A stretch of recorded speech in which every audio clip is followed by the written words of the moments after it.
What's going on, guys? Going to do a quick update on SoFi. So in my last video, I did discuss that they had earnings coming up. We expected a move. I did post put flow in the Discord. Someone was shorting SoFi $2.2 million. The earnings actually were decent. I didn't see anything wrong with their earnings. The market just overall was selling off, especially Fintech. And SoFi dropped, obviously, down to 22. And I believe they dipped even below 22 this morning. So if we check that out. Also, if you look at Hood is down 10 bucks on the day. In a recent video I also made, this one was sitting around 119 and kind of called it going down to around 100, 105, and it's dipped even further than that. So I do believe Fintech in general is just getting slaughtered. A lot of these IWM smaller cap stocks are getting slaughtered. So SoFi is down to levels I'm comfortable buying at. I've been saying that for a while now, just to be patient. A lot of people were buying up at 28, 30, 32. That was a little bit too high for me, and that is where supply was. So I was waiting for some heavy demand zones to hit. And I do believe that $20 mark will be a big spot. Now, we could continue to break below that if the overall market wants to sell off. And SoFi could come down to $17, $18. But we'll get into that in a second here. So on the month, SoFi is down 22%, and the last 3 months down 25%. So from those all-time highs, pretty much down 10 bucks.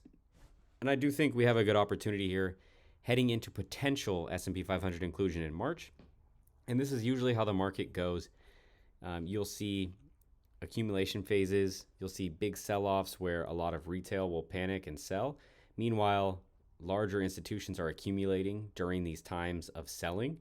And then you'll have the news come sometime in March where SoFi pops up again and goes crazy. This is just hypothetical. And then that's when retail will start piling in, and that's when the institutions start taking off their profits. That's just how the cycle goes in the stock market. So you do kind of want to dollar cost average in these times of fear. And that is what I'm kind of looking for here. So last Friday, I was assigned 200 shares at 23.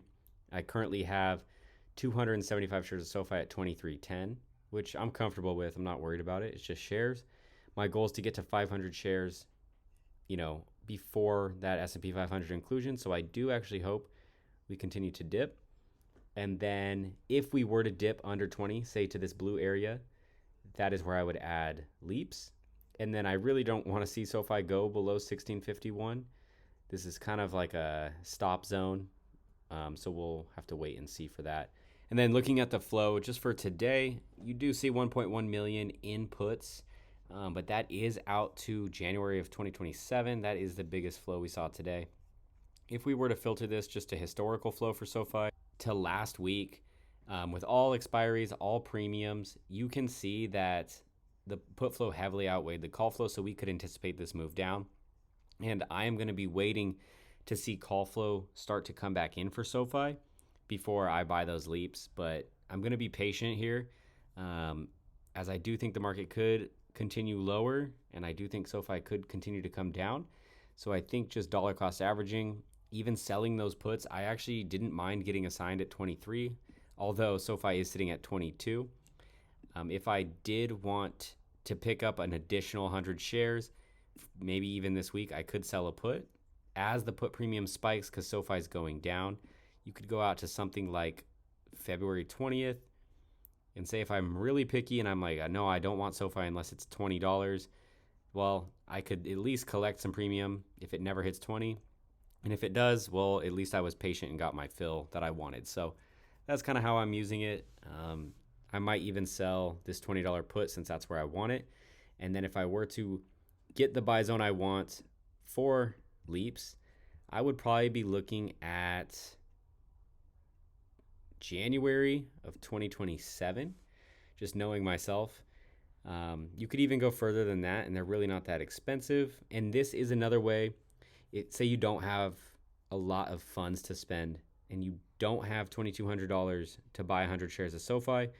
Well, this is a way to get 100 shares in your court for under $500. So it's a good way to, leverage your capital.